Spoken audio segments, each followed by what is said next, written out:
ओम नमः शिवाय। शिवजी सदा सहाय। ओम नमः शिवाय। गुरुजी सदा सहाय। गुरुजी के चरणों में कोटि कोटि नमन। जय गुरुजी। संगत जी, कल के अध्याय में हमने श्री शिव पुराण महात्म्य का पहला अध्याय पूरा कर दिया था। अब हम उसे आगे बढ़ाते हुए पहले अध्याय 2 और 3 पढ़ते हैं। चलिए संगत जी, शुरू करते हैं। अध्याय 2 और 3।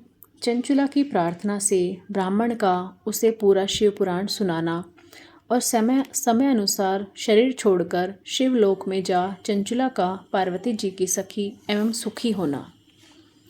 ब्राह्मण बोले, नारी, सौभाग्य की बात है कि भगवान शंकर की कृपा से शिव पुराण की इस वैराग्य युक्त कथा को सुनकर तुम्हें समय पर चेत हो गया है। ब्राह्मण पत्नी, तुम डरो मत, भगवान शिव की शरण में जाओ। शिव की कृपा से सारा पाप तत्काल नष्ट हो जाता है। मैं तुमसे भगवान शिव की कीर्ति कथा से युक्त उस परम वस्तु का वर्णन करूंगा जिससे तुम्हें सदा सुख देने वाली उत्तम गति प्राप्त होगी।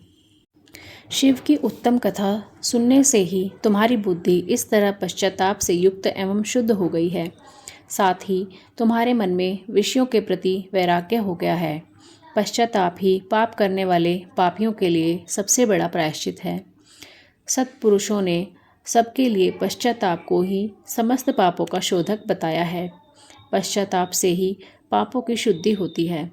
जो पश्चाताप करता है वही वास्तव में पापों का प्रायश्चित करता है, क्योंकि सत्पुरुषों ने समस्त पापों की शुद्धि के लिए जैसे प्रायश्चित का उपदेश किया है, वह सब पश्चाताप से संपन्न हो जाता है। जो पुरुष विधिपूर्वक प्रायश्चित करके निर्भय हो जाता है पर अपने कुकर्म के लिए पश्चाताप नहीं करता, उसे प्रायः उत्तम गति नहीं प्राप्त होती। परंतु जिसे अपने कुकृत्य पर हार्दिक पश्चाताप होता है वह अवश्य उत्तम गति का भागी होता है, इसमें संशय नहीं है। इस शिव पुराण की कथा सुनने से ही जैसे चित्त शुद्धि होती है, वैसी दूसरे उपायों से नहीं होती। जैसे दर्पण साफ करने पर निर्मल हो जाता है, उसी प्रकार इस शिव पुराण की कथा से चित्त अत्यंत शुद्ध हो जाता है, इसमें संशय नहीं है। मनुष्यों के शुद्ध चित्त में जगदम्बा पार्वती सहित भगवान शिव विराजमान रहते हैं। इससे वह विशुद्ध आत्मा पुरुष श्री सांब सदा शिव के पद को प्राप्त होता है। इस उत्तम कथा का श्रवण समस्त मनुष्यों के लिए कल्याण का बीज है। अतः यथोचित शास्त्रोक्त मार्ग से इसकी आराधना अथवा सेवा करनी चाहिए। यह भवबंधनी रूपी रोग का नाश करने वाली है। भगवान शिव की कथा को सुनकर फिर अपने हृदय में उसका मनन एवं निधि ध्यानासन करना चाहिए। इससे पूर्णतया चित्त शुद्धि हो जाती है। चित्त शुद्धि होने से महेश्वर की भक्ति अपने दोनों पुत्रों ज्ञान और वैराग्य के साथ निश्चय ही प्रकट होती है। तत्पश्चात महेश्वर के अनुग्रह से दिव्य मुक्ति प्राप्त होती है, इसमें संशय नहीं है। जो मुक्ति से वंचित है उसे पशु समझना चाहिए, क्योंकि उसका चित्त माया के बंधन में आसक्त है। वह निश्चय ही संसार बंधन से मुक्त नहीं हो पाता है। ब्राह्मण पत्नी, इसलिए तुम विषयों से मन को हटा लो और भक्ति भाव से भगवान शंकर की इस परम पावन कथा को सुनो।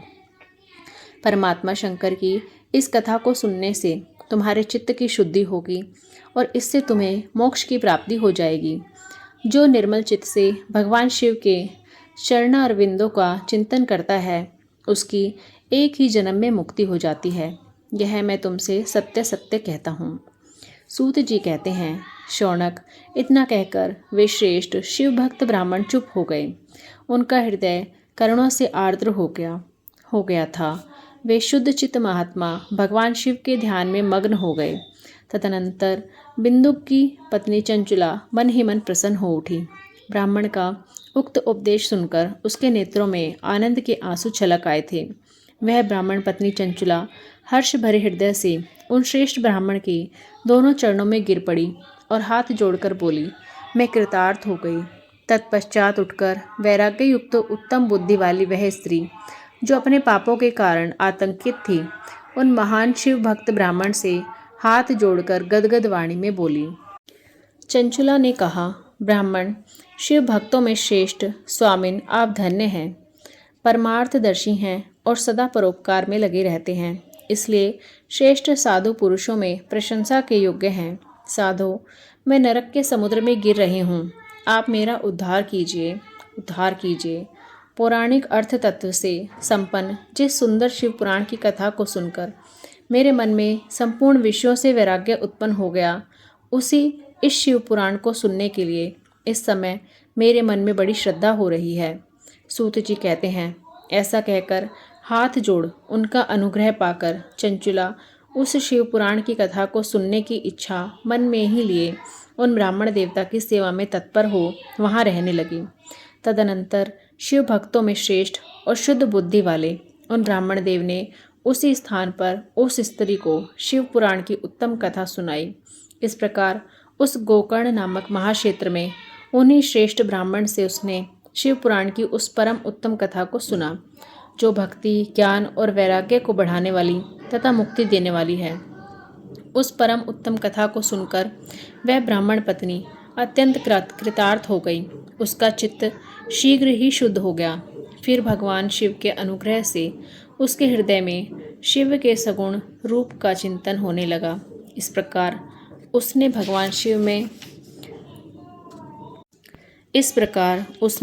भगवान शिव में लगी रहने वाली उत्तम बुद्धि पाकर शिव के सच्चिदानंदमय स्वरूप का बारंबार चिंतन आरंभ किया। तत्पश्चात समय के पूरे होने पर भक्ति, ज्ञान और वैराग्य से युक्त हुई चंचुला ने अपने शरीर को बिना किसी कष्ट के त्याग दिया। इतने में ही त्रिपुर शत्रु भगवान शिव का भेजा हुआ एक दिव्य विमान द्रुत गति से वहां पहुंचा, जो उनके अपने गणों से संयुक्त और भांति भांति के शोभा साधनों से संपन्न था।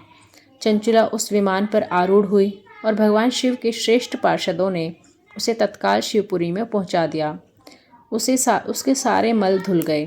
वह दिव्य रूप धारिणी दिव्यांगना हो गई। उसके दिव्य अवयव उसकी शोभा बढ़ाते हैं।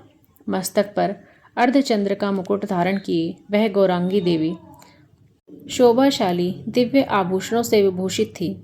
शिवपुरी में पहुंचकर उसने सनातन देवता त्रिनेत्रधारी महादेव जी को देखा। सभी मुख्य देवता उनकी सेवा में खड़े थे। गणेश, भृंगी, नंदीश्वर तथा वीरभद्रेश्वर आदि उनकी सेवा में उत्तम भक्तिभाव से उपस्थित थे।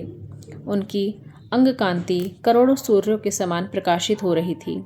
कंठ में नीला चिन्ह शोभा पाता था। 5 मुख और प्रत्येक मुख में 3-3 नेत्र थे।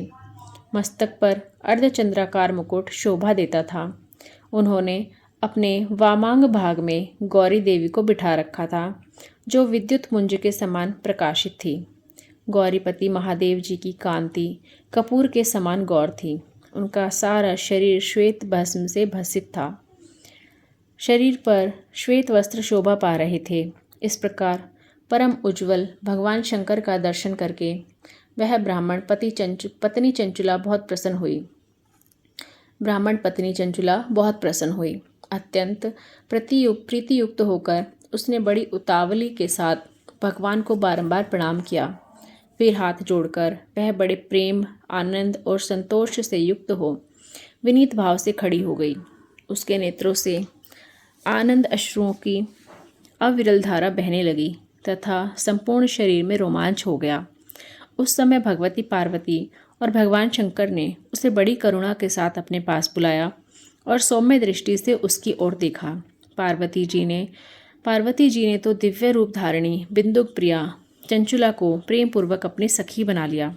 वह उस परमानंद घन ज्योति स्वरूप सनातन धाम में अविचल निवास पाकर दिव्य सौख्य से संपन्न हो अक्षय सुख का अनुभव करने लगी। ओम नमः शिवाय, ओम नमः शिवाय, ओम नमः शिवाय। जय गुरु जी। तो संगत जी, यह था श्री शिव पुराण महात्म्य का अध्याय 2 और 3। तो संगत जी, आगे का अध्याय हम कल के एपिसोड में कंटिन्यू रखेंगे। मिलते हैं आप लोगों से जल्दी नए अध्याय के साथ। तब तक के लिए जय गुरु जी।